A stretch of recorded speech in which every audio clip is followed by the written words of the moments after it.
ಹಂಗೆ ರೀ ಒಂದು ನಿಮಿಷ.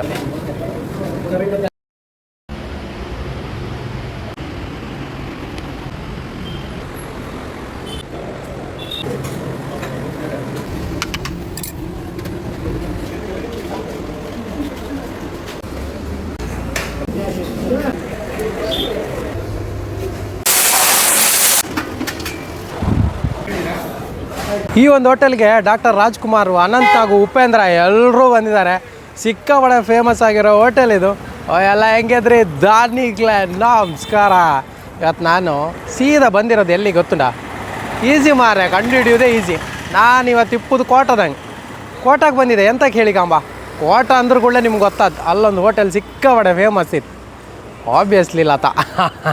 ಇಲ್ಲಿನ ಮೆಂತೆ ದೋಸೆ ಅಂತೂ ಸಿಕ್ಕಾಪಟ್ಟೆ ಫೇಮಸ್ಸು. ಇನ್ನು ಬಾಳೆಹಣ್ಣು ರಸಾಯನ ಸಿಗುತ್ತೆ, ಸಿಕ್ಕಾಪಟ್ಟೆ ತಿಂಡಿ ಎಲ್ಲ ಸಿಗುತ್ತೆ. ಬನ್ನಿ, ಇವತ್ತು ಬೆಂಗಳೂರಿನಿಂದ ಸ್ವಲ್ಪ ಹೊರಗೆ ಬಂದಿದ್ದೀನಿ ನಮ್ಮ ಊರಿಗೆ.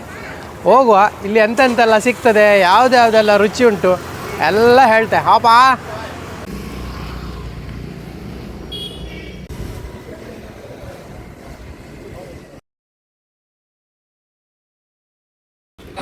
ನಮಸ್ಕಾರ.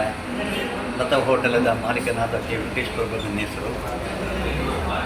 1962ರಲ್ಲಿ ನಮ್ಮ ತಂದೆಯವರಿಗೆ ಮಾತೃತ್ವ ಮತ್ತು ಸರೋಜಿನಿ ಕೊಡುವಂಥ ಈ ಹೋಟೆಲನ್ನು ಪ್ರಾರಂಭ ಮಾಡಿದರು. ನಮ್ಮ ತಂದೆ ತಾಯಿಯವರಿಗೆ 4 ಜನ ಮಕ್ಕಳು, ಲತಾ, ಉಮೇಶ್ ಪ್ರಭು, ವೆಂಕಟೇಶ್ವರು ಹಾಗೂ ಸುರೇಶ್ ಪ್ರಭು ಅಂತ.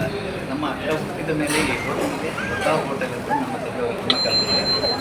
1962ರಲ್ಲಿ ನಮ್ಮದು ಈ ಹೋಟೆಲ್ ಓಪನ್ ಆಯಿತು. ಆವಾಗ ನಮ್ಮ ಅಕ್ಕ ಜನಿಸಿದ್ರು ಸರ್. ಅದಕ್ಕೋಸ್ಕರ ಈ ಹೋಟೆಲಿಗೆ ಲತಾ ಹೋಟೆಲ್ ಅಂತ ನಮ್ಮ ತಂದೆಯವರು ನಾಮಕರಣ ಮಾಡಿಬಿಟ್ಟು ಸರ್. ಇವತ್ತಿಗೆ ಸಾಧಾರಣ 64 ತುಂಬಿ 65 ವರ್ಷ ಸರ್. ಅದೇ ಹೆಸರು ನಾವು ಉಳಿಸ್ಕೊಂಡು ಬಂದು ವ್ಯಾಪಾರ ಮಾಡ್ತಾ ಇದ್ದೇವೆ. 1986-87ರಲ್ಲಿ ನಾನು ನನ್ನ ವ್ಯಾಸಂಗ ಓದೋದನ್ನು ನಿಲ್ಲಿಸ್ಬಿಟ್ಟು ನನ್ನ ತಂದೆ ತಾಯಿಯವರೊಟ್ಟಿಗೆ ಕೈ ಜೋಡಿಸಿ ಸರ್. ಇಡ್ಲಿ ವಡ, ಪೂರಿ, ಪಲಾವು, ಬನ್ಸು, ಬಿಸಿಬೇಳೆಬಾತು, ಮೆಂತ್ಯ dosa, masala dosa, plain dosa, set dosa, ragi dosa, tomato omelette, ಈರುಳ್ಳಿ, ಚೆನ್ನಪುರಿ, masala puri, panipuri, bhelpuri, dahi puri, sev puri, pav bhaji, tandoori roti, fried rice, noodles, gobi, paneer, mosambi, ದಾಳಿಂಬೆ, ವಾಟರ್ ಮೆಲನ್, ಪೈನಾಪಲ್, ಆ್ಯಪಲ್, ಬಟರ್ಪೊಟ್ಟು, ರಸಾಯನ, ಎಳ್ಳು, ಬಾದಾಮು, ನವರತ್ನ, ಗ್ರೇಪ್, ಚಿಕ್ಕು, ಸೀತಾಫಲ. ನನ್ನ ಮಗ ನನ್ನೊಟ್ಟಿಗಿದ್ದಾನೆ ಸರ್. 2015-16ರಿಂದ ರಾಜೇಶ್ವರ ಬಂದು ನನ್ನೊಟ್ಟಿಗಿದ್ದಾನೆ ಸರ್. ಇವಾಗ ಇದು ಹೆಚ್ಚು ಕಡಿಮೆ 3ನೇ ತಲೆಮಾರು ಸರ್. ಈಗ ನಾವು ನಡೆಸ್ಕೊಂಡು ಹೋಗ್ತಿರೋದು ಏನಂತ ಅಂದರೆ ಏನಂದರೆ ಅದೊಂದು ದೈವಾನುಗ್ರಹ ಅಂತ ಹೇಳ್ತಾರೆ ಸರ್. ನಮ್ಮ ತಪಸ್ಸಿಗೆ ದೇವರು ಕೊಟ್ಟಂಥ ಪ್ರತಿಫಲ ಸರ್ ಅದು. ನನಗೆ ಹೋಟೆಲ್ ಅಂದರೆ ನಮ್ಮ ತಂದೆಯವ್ರು ಹೇಳ್ತಿದ್ರು, ನೀರು ಮಾಡಿದ್ರು ಹೋಟೆಲ್ ಅಂದರೆ ನನಗೆ, ನಾನು ಮನೇಲಿ ಮಲಗಿದ್ರು ನನಗೆ ಹೋಟೆಲ್ ತೋರೋದು ಸರ್, ಮತ್ತೇನು ತೋರೋದಿಲ್ಲ. ಅಷ್ಟು ನನಗೆ ಹೋಟೆಲ್ ಅಂದರೆ ಅಷ್ಟು ಪ್ರೀತಿ. ನನ್ನ ತಂದೆ ತಾಯಿ, ನನ್ನ ಹೆಂಡತಿ ಮಕ್ಕಳಿಗೆ ಎಷ್ಟು ಪ್ರೀತಿಸ್ನೋ ಅಷ್ಟೇ ನಾನು ನನ್ನ ಈ ಉದ್ಯಮ ಅಂದರೆ ಹೋಟೆಲನ್ನು ನಾನು ಪ್ರೀತಿಸ್ತೀನಿ. ರಾಜ್ಕುಮಾರ್ ಹೇಳಿದಾಗೆ ಅಭಿಮಾನಿಗಳೇ ದೇವರಲ್ಲಿ ಹೇಗೆ ಹೇಳ್ತರು ಹಾಗೆ ನನ್ನ ಗ್ರಾಹಕರೇ ನನಗೆ ದೇವರು ಸರ್. ಇವತ್ತು ನಾವು 64 ವರ್ಷ ಅಂದರೆ ತೆಗಿಬೇಕಂತ ಹೇಳಿದ್ರೆ ಜನರುಗಳು ಚೆನ್ನಾಗಿದೆ ಅಂತ ಹೇಳೋದಕ್ಕೆ ನಮ್ಗೊಂದು ಇಂಟ್ರೆಸ್ಟ್ ಸರ್ ಈ ಉದ್ಯಮದಲ್ಲಿ.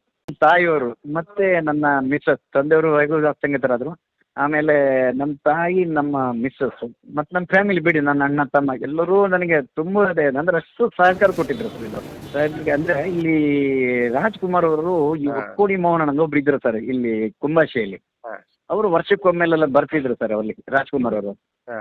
ಆವಾಗ ಅವರ ನೇತೃತ್ವದಲ್ಲಿ ಒಂದ್ಸಲ ಆಗ್ಬಿಟ್ಟು ಸರ್ ನಮ್ಮ ಪುಣ್ಯ ಸರ್ ಅದೊಂದು. ಧಾರಾವಾಹಿ ಆಕ್ಟರ್ಸು ಮತ್ತು ಅನಂತ್ ನಾಗ್ ಅವರು, ಶಿವರಾಜ್ ಕುಮಾರ್ ಅವರು, ಪ್ರತಿ ಒಬ್ಬರು ಅಂದರೆ ಒಬ್ಬೊಬ್ಬರು ಯಾರ್ಯಾರು ಹೇಳಿ ಇಲ್ಲೊಂದು ಹೋಟ್ಲ್ ಇದೆ ಬನ್ನಿ ಅಂತ ಹೇಳಿ ಎಲ್ಲ ಹೆಚ್ಚಿನವರು ಸೆಲೆಬ್ರಿಟಿಗಳು ಬಂದದ್ರು. ಮೊನ್ನೆ ನಮ್ಮ ರಂಗಾಯಣ ರಘು ಅವ್ರು ಬಂದು ಹೋದ್ರು, ರಮೇಶ್ ಭಟ್ರು ಬಂದು ಹೋದ್ರು, ಎಲ್ಲ ಬಂದು ಹೋಗ್ತಾರೆ. ನಮ್ಗೆ ಒಂಥರ ಸಂಕೋಚ ಆಗಿರುತ್ತೆ. ಯಾಕಂದ್ರೆ ನಮ್ಮಂತಲ್ಲಿ ಅವ್ರಿಗೆ ಕೊಡುವಷ್ಟು ನಮ್ಮ ಹತ್ರ ಚೆನ್ನಾಗಿದೆಯಾ ಅಂತ ನಮಗೂ ಹೆದರಿಕೆ ಇದೆ ಸರ್ ಮನಸ್ಸೊಳಗೆ. ಆದ್ರೂ ಖುಷಿಯಿಂದ ಹೋಗುವಾಗ ಭಾಳ ಚೆನ್ನಾಗಿದ್ರೆ ಅಂತ ನಮ್ಗೆ ಹೋಗುವಾಗ ಆಶೀರ್ವಾದ ಮಾಡಿ ಹೋಗ್ತಾರೆ ಸರ್. ಅದು ಭಾಳ ಖುಷಿ ಸರ್. ಮತ್ತೆ ನಮ್ಮ ಲೋಕಲ್ ಸರ್, ನಮ್ಮ ಪರಿಸರದ ಜನಗಳು, ನಮ್ಮ ಅಕ್ಕಪಕ್ಕದ ಎಲ್ಲರೂ ನನಗೆ ಬಹಳ ಸಹಕಾರ ಕೊಟ್ಟಿದ್ದಾರೆ. ಯಾಕಂದ್ರೆ ನಮ್ಗಿಲ್ಲಿ ಪಾರ್ಕಿಂಗ್ ಪ್ಲೇಸು ಅದು ಇದೆಲ್ಲ ತುಂಬಾ ಕಂಟೆಸ್ಟೆಡ್ ಜಾಗ ನಮ್ದು ಇಲ್ಲಿ ಈ ಜಾಗ. ಅವ್ರದ್ದೆಲ್ಲ ಒಂದು ಸಹಕಾರ ಇರೋದ್ರಿಂದ ನಮ್ಗೆ ಇಷ್ಟು ವರ್ಷ ಮಾಡ್ಲಿಕ್ಕೆ ಒಂದು ಖುಷಿ ಆಯ್ತು ಸರ್. ನಮ್ಗೆ ಮಾಡ್ಲಿಕ್ಕೆ ಒಂದು ಸಂತೋಷ ಉಂಟು ಸರ್ ಮನಸ್ಸೊಳಗೆ. ಇದಿಷ್ಟು ನಿಮಗೆ ಕೆಳಗಾಯ್ತಲ್ಲ, ಇಷ್ಟೇ ಮುಗಿಯೋದಿಲ್ಲ. ಫಸ್ಟ್ ಫ್ಲೋರ್ ಇದೆ, ಅಲ್ಲೂ ಒಂದಿಷ್ಟು ಕೂತ್ಕೊಳ್ಳೋಕ್ಕೆಲ್ಲ ವ್ಯವಸ್ಥೆಗಳಿವೆ. ನಾವು ಯೂಶ್ವಲಿ ಬಂದರೆ ಫಸ್ಟ್ ಫ್ಲೋರಲ್ಲೇ ಕೂತ್ಕೊಂಡು ಆರಾಮಾಗಿ ತಿನ್ನೋದು. ನಮ್ಮ ಸ್ಪೆಷಾಲಿಟಿ ನಮ್ಮ ತಾಯಿಯವರು ಸಾಧಾರಣ 60 ವರ್ಷ ಹಿಂದೆ ಈ ಮೆಂತ್ಯ ದೋಸೆ ಅಂತ ನಮ್ಮ ಅಮ್ಮ ಶುರು ಮಾಡಿದ್ರು ಸರ್. ಅದು ಈ ಮತ್ತೆ ಕೊಟ್ಟೆ ಕಡುಬು, ಕಡಲೆಬೇಳೆ ಅವಲಕ್ಕಿ, ಅವಲಕ್ಕುಪ್ಪಿಟ್ಟು, ಪೋಡಿ, ಗೋಲಿ ಬಗೆ ಇಂಥದ್ದೆಲ್ಲ ನಾವು ಇವತ್ತಿಗೂ ಮಾಡ್ತೇವೆ ಸರ್ ಎಲ್ಲ. ಯಾಕಂದ್ರೆ ಅದು ನಮ್ಮ ಓಲ್ಡ್ ಇಸ್ ಗೋಲ್ಡ್ ಅಂತ ಹೇಳ್ತಾರೆ ನೋಡಿ ಸರ್, ಹಾಗಾಗಿ ಅದು ಯಾವುದು ಬಿಡ್ಲಿಲ್ಲ. ಇನ್ನೊಂದು ವಿಷಯ ಕೇಳ್ಪಟ್ಟೆ, ಹೊಸ ಹೋಟೆಲ್ ಆಗ್ತಾ ಇದೆ ಅಂತ.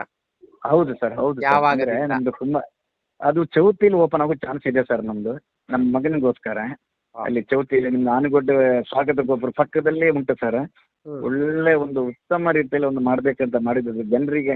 ನಮ್ದು ಇಲ್ಲಿ ಕನಸು ನನಸಾಗಿಲ್ಲ ಸರ್, 50% ಮಾತ್ರ ಕನಸು ನನಸಾಗಿದೆ. ಮನುಷ್ಯರಾಗಿ ಮುಟ್ರ ಮೇಲೆ ಒಂದಲ್ಲ ಒಂದು ದಿವಸ ನಾವು ಹೋಗ್ಲೇಬೇಕಲ್ಲ ಸರ್. ಹೋಗುವಾಗ 4 ಜನರ ಹತ್ರ ಒಂದು ಹೊಗಳಿಸ್ಕೊಂಡು ಹೋಗ್ಬೇಕು ಸರ್, ಅದು ಎಲ್ಲರ ಹತ್ರ ಖುಷಿ ಪಡಿಸ್ಕೊಂಡು ಹೋಗ್ಬೇಕು. ಇಂಥವ್ರು ಒಬ್ರು ಇದ್ದಿದ್ರು ಅಂತ ನಮ್ಗೆ ಹೇಳ್ಬೇಕು ಸರ್. ನಾನು 45 ವರ್ಷ ಆಗಿದೆ. 50 ಪೈಸೆ ಇರೋದು ಇವಾಗ ತುಂಬ ರುಚಿಕರವಾದ ತಿಂಡಿ ಬರ್ತದೆ. ರುಚಿಕರವಾದ ಮಸಾಲೆ ದೋಸೆ, ಮೆಂತ್ಯ ದೋಸೆ ಸೂಪರ್. ನಮ್ಮ ಮನೆ ಥರ ಆಗಿದೆ ಈ ಹೋಟ್ಲಿದು. ಸುಮಾರು 20 ವರ್ಷದಿಂದ ಬರ್ತಾ ಇದ್ದೇವೆ. ಮಸಾಲೆ ದೋಸೆ, ಸೆಟ್ ದೋಸೆ, ತಂಪು ಪಾನೀಯ ತುಂಬ ಚೆನ್ನಾಗಿರುತ್ತದೆ. ಇಲ್ಲಿ ಎಲ್ಲರೂ ಈ ಹೋಟ್ಲಿನ ಟೇಸ್ಟ್ ನೋಡಲಿಕ್ಕೆ ದಯಮಾಡಿ ಬನ್ನಿ. ಎಸ್, ಅಂತೂ ಹೋಟೆಲ್ ಲತಾದಲ್ಲಿ ಮೆಂತ್ಯ ದೋಸೆ ತಿಂದಿದ್ದವರೇ ಇಲ್ಲ. ಕೋಟದಲ್ಲಿ ಹೆವಿ ಫೇಮಸ್ ಇದು. ಆಮೇಲೆ ಇಲ್ಲಿನ ಮೆಂತ್ಯ ದೋಸೆ ಇದೆಲ್ಲ ಸಿಕ್ಕಾಬಡೆ ಫ್ಯಾನ್ ಬೇಸ್ ಇದೆ ಅಂತ. ಒಂದು ಸೂಪರ್ ಡೂಪರ್ ಮೆಂತ್ಯ ದೋಸೆ ನಾನು ಆರ್ಡ್ರ್ ಮಾಡಿದೆ. ಅದಕ್ಕೆ ತುಪ್ಪ ಮಾತ್ರ ಅಲ್ಲ, ಮೇಕಿಂಗಲ್ಲಿ ನೋಡಿದ್ರಿ ನೀವು, ಬೆಣ್ಣೆ ಸಮೇತ ಹಾಕ್ಕೊಟ್ಟಿದ್ದಾರೆ. ಸೊ ಫಸ್ಟು ನಾವು ಈ ಒಂದು ಮೆಂತ್ಯ ದೋಸೆನ ಹಾಗೆ ತಿನ್ನೋಣ, ರಾ ಟೇಸ್ಟ್ ಹೆಂಗಿದೆ ಅಂತ. ಸ್ವಲ್ಪ ಬೆಣ್ಣೆ ಕೊಟ್ಟಿರೋದ್ರಿಂದ ತುಪ್ಪ ಸ್ಪ್ರೆಡ್ ಆಗಿದೆ ಆಲ್ರೆಡಿ, ಬಿಸಿಗೆ ಬೆಣ್ಣೆ ಹಾಗೆ ಕರ್ಗೋಗಿದೆ. ಇಂತಹ ರುಚಿ ಗೊತ್ತೆ. ಆ್ಯಕ್ಚುಲಿ ಇದೇನು ನನಗೆ ಹೊಸ್ತಲ್ಲ, ಯಾಕಂದ್ರೆ ನಾನು ಒಂದು 2-3 ಸಲ ಟ್ರೈ ಮಾಡಿದ್ದೀನಿ, ಇಲ್ಲಿ ಬಂದಿದ್ದೀನಿ, ಮೆಂತ್ಯ ದೋಸೆ ತಿಂದಿದ್ದೀನಿ. ಆ ಮೆಂತ್ಯ ದೋಸೆ ಫೀಲೇ ನಿಮಗೆ ಬೇರೆ. ಫಸ್ಟ್ ಆಫ್ ಆಲ್ ನಿಮಗೆ ರೋಸ್ಟ್ ಬೇಕಂದರೆ ಅವ್ರು ತುಂಬ ರೋಸ್ಟಾಗಿ ಮಾಡಿಕೊಡ್ತಾರೆ, ಬಟ್ ಅತಿ ರೋಸ್ಟ್ ಚೆನ್ನಾಗಿರಲ್ಲ. ಯಾಕಂದರೆ ಆ ಮೆಂತ್ಯ ಫೀಲ್ ನಿಮಗೆ ಡಿಫ್ರೆಂಟ್ ಆಗಿರುತ್ತೆ. ಆಮೇಲೆ ಲೈಟಲ್ಲಿ ಸ್ವೀಟ್ ಇರುತ್ತೆ, ಲೈಟ್, ನಿಮಗೆ ಜಾಸ್ತಿ ಏನು ಫೀಲ್ ಕೊಡೋಲ್ಲ, ಲೈಟಾಗಿ. ಆದರೆ ಹಾಕಿರೋ ತುಪ್ಪ, ಆ ಬೆಣ್ಣೆಗಿದೆಯಲ್ಲ, ಬಾಯಲ್ಲಿ ಹಾಗೆ ಆ ದೋಸೆ ಕರ್ಗೋಗ್ಬಿಡುತ್ತೆ. ಅಲ್ಟಿಮೇಟ್ ಟೇಸ್ಟ್ ಇದೆ. ಆ್ಯಕ್ಚುಲಿ ನಿಮಗೆ ಮೆಂತ್ಯ ದೋಸೆ ಟೇಸ್ಟ್ ಹೆಂಗಿದೆ ಅನ್ನೋದನ್ನು ಇಮ್ಯಾಜಿನ್ ಮಾಡೋಕ್ಕಾಗಲ್ಲ, ಇಲ್ಲಿ ತಿಂದಾಗ ಗೊತ್ತಾಗುತ್ತೆ ಈ ಥರನೂ ಒಂದು ರುಚಿ ಕೊಡ್ಬೋದು ಅಂತ. ಯಾಕಂದ್ರೆ ಸುಮ್ಮನೆ ಒಂದು ಫ್ಯಾನ್ ಬೇಸ್ ಹುಟ್ಟಲ್ಲ. ಇನ್ನೊಂದು ಹೇಳ್ಬೇಕೇನು ಗೊತ್ತಾ, ಇದು ಕೊಡೋ ಒಂದು ನೀರು ಚಟ್ನಿನೂ ಅಷ್ಟೇ ಕೊಂಡು ಚಟ್ನಿ ಎಷ್ಟು ಸೂಪರಾಗಿದೆ ಗೊತ್ತಾ ನಿಮಗೆ. ದೋಸೆ ಬಗ್ಗೆ ಹೇಳ್ತಾ ಇದ್ದೀನಿ, ಚಟ್ನಿ ರಿವ್ಯೂ ಮಾಡಬೇಕು. ಯಾಕಂದರೆ ಸ್ವಲ್ಪ ಸ್ಪೈಸಿಯಾಗಿರೋ ಚಟ್ನಿ, ಹಂಗೆ ಚಟ್ನಿನೂ ಕುಡಿದ್ಬಿಡೋಣ ಅನ್ನಿಸ್ತಾ ಇದೆ ನನಗೆ. ಅಲ್ಟಿಮೇಟ್ ಆಗಿದೆ ಚಟ್ನಿ ಕೂಡ. ನಿಮಗೆ ಆ ಚಟ್ನಿ ಜೊತೆ ಆ ಮೆಂತ್ಯ ದೋಸೆ ಮಿಕ್ಸ್ ಮಾಡಿದ್ರಿದೆಯಲ್ಲ, ಸೂಪರ್ ಕಾಂಬಿನೇಷನ್. ಆಮೇಲೆ ದೋಸೆನೂ ಅಷ್ಟೇ ತೂತಾಗಿ ಹೆಂಗೆ ಬಿದ್ದಿದೆ ಗೊತ್ತಾ, ಅದಕ್ಕೆ ಸ್ಪ್ರೆಡ್ ಆಗಿರೋ ತುಪ್ಪದ ಜೊತೆ ಅಂತೂ ತಿನ್ನೋಕ್ಕೆ ಸಖತ್ ಮಜಾ ಕೊಡುತ್ತೆ. ಬನ್ನಿ ಒಮ್ಮೆ ಹೋಟೆಲ್ ಲತಾಗೆ, ನಿಮಗೆ ಗೊತ್ತಾಗುತ್ತೆ ಈ ದೋಸೆ ರುಚಿ ಏನನ್ನೋದು. ಇದರ ನಂತರ ಇನ್ನೊಂದು ಬೆಸ್ಟ್ ಐಟಮ್, ಸಂಜೆ ಚಾಟ್ಸಿಗೆಲ್ಲ ಇದು ಸೂಪರ್ ಆಗಿರೋ ಒಂದು ಐಟಮ್, ಮಂಡಕ್ಕಿ ಚರ್ಮುರಿ. ಸೊ ಇದಕ್ಕೆ ನೀವು ಟೀ ಜೊತೆಗೆ ಈ ಒಂದು ಖಾರ ಚರ್ಮುರಿ ತಿನ್ನೋದಿದೆಯಲ್ಲ, ಬೆಸ್ಟ್ ರುಚಿ ಅಂತ ಹೇಳ್ಬೋದು. ಆ್ಯಕ್ಚುಲಿ ಇದರಲ್ಲಿ ನಿಮಗೆ ಮಂಡಕ್ಕಿ ಜೊತೆಗೆ ಒಂದಿಷ್ಟು ಟೊಮೊಟೊ, ಈರುಳ್ಳಿ, ಲೈಟು ಲಿಂಬೆ ಹುಳಿ ಎಲ್ಲ ಹಾಕಿ ಹುಳಿ ಖಾರ ಮಿಕ್ಸ್ ಮಾಡಿ ಕೊಡ್ತಾರೆ. ಮಂಗಳೂರಲ್ಲಂತೂ ಮಂಗಳೂರು ಚರ್ಮುರಿ ಸಿಕ್ಕಾಪಟ್ಟೆ ಫೇಮಸ್. ಇನ್ನು ಬೆಂಗಳೂರಲ್ಲಿ ಕೆಲವು ಕಡೆ ಯಕ್ಷಗಾನ ಚರ್ಮುರಿ ಅಂತಲೂ ಹೇಳ್ತಾರೆ. ಸೊ ಅಲ್ಟಿಮೇಟ್ ಆಗಿರೋ ಟೇಸ್ಟು. ಇನ್ನೊಂದು ನಿಮಗೆ ಸಂಜೆ ಹೊತ್ತಲ್ಲಿ ತಿನ್ಲಿಕ್ಕಂತೂ ಇದು ಹೇಳಿ ಮಾಡಿಸಿರೋ ತಿಂಡಿ. ನಮ್ಮೂರಿನ ತಿಂಡಿ ಎಲ್ಲರಿಗೂ ತೋರಿಸೋಣ ಅಂತ ಹಂಗಿರುತ್ತೆ. ಲೈಟಾಗಿ ಖಾರ, ಅದ್ರ ಮೇಲೆ ಒಂದಿಷ್ಟು ಈರುಳ್ಳಿ, ಕೊತ್ತಂಬರಿ ಸೊಪ್ಪು ಎಲ್ಲ ಹಾಕ್ಕೊಡ್ತಾರೆ. ಎಲ್ಲ ಮಿಕ್ಸ್ ಮಾಡಿ ಬಾಂಬಾಟಾಗಿದೆ. ನಿಮಗೆ ಮಂಡಕ್ಕಿ ಚರ್ಮುರಿ ಒಂದೇನು ಗೊತ್ತಾ, ಕೆಲವೊಮ್ಮೆ ಪುರಿ ನೈಕ್ ಆಗೋದು, ಮೃದು ಆಗ್ಬಿಡುತ್ತೆ, ಹಂಗಿದ್ರೆ ಮಜಾನೇ ಕೊಡೋಲ್ಲ. ಬಟ್ ಇಲ್ಲಿ ಆ ಪುರಿನೂ ಕುರುಮಾಗಿ ಎಷ್ಟು ಸೂಪರಾಗಿದೆ ಗೊತ್ತಾ. ಆಮೇಲೆ ಲೈಟಾಗಿ ಈರುಳ್ಳಿ, ಟೊಮೊಟೊ, ಕೊತ್ತಂಬರಿ ಸೊಪ್ಪು ಹಾಕ್ತಾರೆ. ಖಾರ ಇರುತ್ತೆ, ನಿಮ್ಗೆ ಇನ್ನೂ ಖಾರ ಮಾಡಿಸ್ಕೋಬೋದು. ಆ್ಯಕ್ಚುಲಿ ಈ ವರ್ಷ ಮಳೆ ಒಂಚೂರು ಇರಬೇಕಿತ್ತು. ಈ ಮಳೆ ಬರ್ತಾ ಈ ಚರ್ಮುರಿ ತಿನ್ನೋದಿದೆ ಅಲ್ಲ, ಸಖತ್ ರುಚಿ. ಒಂದು ಚರ್ಮುರಿ, ಆಮೇಲೆ ಅದಕ್ಕೊಂದು ಅದಾದಮೇಲೆ ಒಂದು ಟೀ ಕುಡಿದ್ಬಿಟ್ರೆ ನಮ್ಮ ಮಂಗಳೂರು ಉಡುಪಿ ಸೈಡಲ್ಲಿ ಭರ್ಜರಿ ಆಗಿರುತ್ತೆ. ಸೊ ಟೇಸ್ಟ್ ವೈಸೂ ಅಷ್ಟೇ ತುಂಬಾ ಚೆನ್ನಾಗಿದೆ. ನಿಮ್ಗೆ ಆ ಖಾರದ ಜೊತೆಗೆ ಈರುಳ್ಳಿ ಫ್ಲೇವರು, ಹಾಗೆ ಈರುಳ್ಳಿನೂ ಸಿಗುತ್ತೆ ಕಚ್ಚ ಅಂತ ಆಯಿತಾ. ಆಮೇಲೆ ಲೈಟಲ್ಲಿ ನಿಂಬೆ ಹಾಕಿ ಲೈಟ್ ಹುಳಿ ಖಾರ ಮಿಕ್ಸ್ ಆಗಿರುತ್ತೆ ಚರ್ಮುರಿ. ನಿಮ್ಗೆ ಆ್ಯಕ್ಚುಲಿ ಊರು ಸೈಡು ಬೆಂಗಳೂರು ಸೈಡಲ್ಲೂ ಸಿಗುತ್ತೆ ಚರ್ಮುರಿ, ಮಂಡಕ್ಕಿ ಚರ್ಮುರಿ, ಬಟ್ ಬೇರೆ ಫ್ಲೇವರ್ ಇರುತ್ತೆ. ನಾನು ಟ್ರೈ ಮಾಡಿದ್ದೀನಿ, ಬಟ್ ಈ ಚರ್ಮುರಿ ಡಿಫ್ರೆಂಟ್ ಆಗಿದೆ. ಮಂಡಕ್ಕಿ ಚರ್ಮುರಿ ಇದೆ ಅಲ್ಲ, ಸೂಪರ್ ಟೇಸ್ಟು. ತಿನ್ನಬೇಕಾದ್ರೆ ಹೇಳಿದ್ದು ಮಂಡಕ್ಕಿ ಚರ್ಮುರಿ ಆದಮೇಲೆ ಒಂದು ಟೀ ಕುಡಿಬೇಕಂತ, ಬಟ್ ಇಲ್ಲ, ನಾನು ಟೀ ಆರ್ಡ್ರ್ ಮಾಡಿಲ್ಲ. ಏನು ಗೊತ್ತಾ ಸ್ಪೆಷಲ್ ಇಲ್ಲಿ ಬಾಳೆಹಣ್ಣಿನ ರಸಾಯನ ಆರ್ಡ್ರ್ ಮಾಡಿದೆ.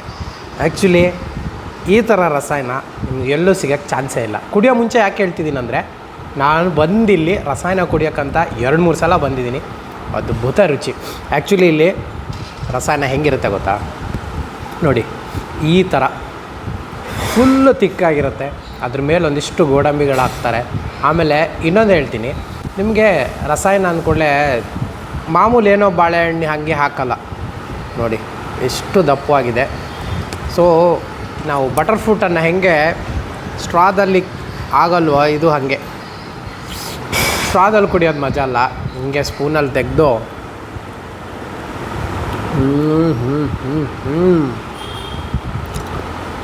ಇಂಥ ರುಚಿ ಗೊತ್ತಾ. ನಿಮಗೆ ಕೋಲ್ಡ್ ಕೂಡ ಇರುತ್ತೆ ಇದು ರಸಾಯನ, ಸ್ವಲ್ಪ ಕೋಲ್ಡ್ ಇರುತ್ತೆ. ಆಮೇಲೆ ಹಾಕಿರೋ ಆ ಒಂದು ರಸಾಯನಕ್ಕೆ ಹಾಕಿರೋ ಗೋಡಂಬಿ ಸಮೇತವಾಗಿ ನೀವು ತಿಂತಾಯಿದ್ರೆ ಸ್ವರ್ಗ. ಆ್ಯಕ್ಚುಲಿ ಈಗ ಊರಲ್ಲಿರೋ ಸೆಕೆಗಂತೂ ಇಂಥ ರಸಾಯನಗಳು ಒಂದಲ್ಲ 3-4 ಗ್ಲಾಸ್ ಕುಡಿಬೋದು.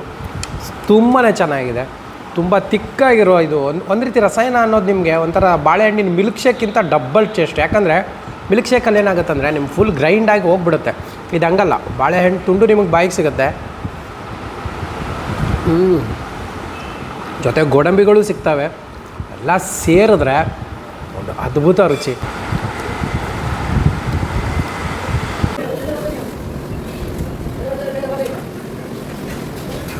ಓಕೆ, ನಾನಂತೂ 3 ಐಟಮ್ ಟ್ರೈ ಮಾಡಿದೆ. ನನಗಂತೂ ಸಿಕ್ಕಾಪಟ್ಟೆ ಇಷ್ಟ ಆಯಿತು. ಎಲ್ಲನೂ ಸೂಪರ್ ಡೂಪರ್ ಆಗಿದೆ. ಆರಾಮ್ಸೆ ಕೂತ್ಕೊಂಡು ತಿನ್ಬೋದು ನೀವು. ಕ್ರೌಡ್ ಯಾವತ್ತೂ ಅಷ್ಟೇ, ಸಿಕ್ಕಾಪಟ್ಟೆ ಕ್ರೌಡೆಡ್ ಪ್ಲೇಸ್ ಇದು. ನೀವು ಬನ್ನಿ, ತಿನ್ನಿ. ಸಿಕ್ಕಾಪಟ್ಟೆ ಸೆಲೆಬ್ರಿಟಿಗಳು ಬಂದಿರೋ ಅಡ್ಡ ಅಂತ ಹೇಳ್ದಲ್ಲ, ನಮ್ಮೂರಿನಲ್ಲಿ ಇಂಥದ್ದೊಂದು ಅಡ್ಡ ಇರೋದು ನಮಗೂ ಖುಷಿ. ಆಮೇಲೆ ನೀವು ಉಡುಪಿ ನಿಯರ್ ಬೈ ಕೃಷ್ಣ ಮಠ ಈ ಥರ ಟೂರಿಸ್ಟ್ ಬಂದಾಗ ಇಲ್ಲಿ ಬರಲಿಕ್ಕೆ ಒಂದು ಒಳ್ಳೆ ಪ್ಲೇಸ್ ಆಯಿತಾ. ಹಳೆ ಹೋಟೆಲ್ಲು, ಒಳ್ಳೆ ರುಚಿ. ಸೊ ಹಾಗಾದರೆ ಈ ಒಂದು ಹೋಟೆಲ್ ಹತ್ತ ಎಲ್ಲಿ ಬರುತ್ತೆ, ಇದರ ಅಡ್ರೆಸ್ಸು ಲೊಕೇಶನ್ನು ನೀಟಾಗಿ ಡಿಸ್ಕ್ರಿಪ್ಷನಲ್ಲಿ ಹಾಕಿರ್ತೀನಿ. ಕ್ಲಿಕ್ ಮಾಡಿದ್ರೆ ಡೈರೆಕ್ಟ್ ಇಲ್ಲೇ ಬರುತ್ತೆ. ಇನ್ನು ಕೋಟದಲ್ಲಿ ಇನ್ನೊಂದಿದೆ, ಅಮೃತೇಶ್ವರಿ ಟೆಂಪಲ್ ಇದೆ. ಸೊ ನಿಮಗೆ ಆ ಟೆಂಪಲ್ ಪಕ್ಕನೇ ಈ ಒಂದು ಹೋಟೆಲ್ ಬರುವಂಥದ್ದು. ಅದ್ಭುತ ಹೋಟೆಲು, ಹೊಸ ರುಚಿ. ಬನ್ನಿ, ಬೆಂಗಳೂರಲ್ಲಿ ತಿಂದಿದ್ದೀರಿ, ಹಾಗೆ ನಮ್ಮೂರಿಗೂ ಒಂದು ಸಲ ಬನ್ನಿ, ನಮ್ಮೂರು ತಿಂಡಿ ರುಚಿನೂ ನೋಡಿ ಅಂತ ಹೇಳ್ತಾ ಇವತ್ತಿನ ವೀಡಿಯೋ ಇಲ್ಲಿಗೆ ಮುಗಿಸ್ತೀನಿ. ಮುಂದಿನ ವಾರ ಇನ್ನೊಂದು ಸೂಪರ್ ಡೂಪರ್ ವೀಡಿಯೋದೊಂದಿಗೆ ನಿಮ್ಮ ಮುಂದೆ ಬರ್ತೀನಿ. ಎಲ್ಲರಿಗೂ ಖುಷಿಯಾಗಿರಿ, ನಗ್ತಾಯಿರಿ, ಟೇಕ್ ಕೇರ್.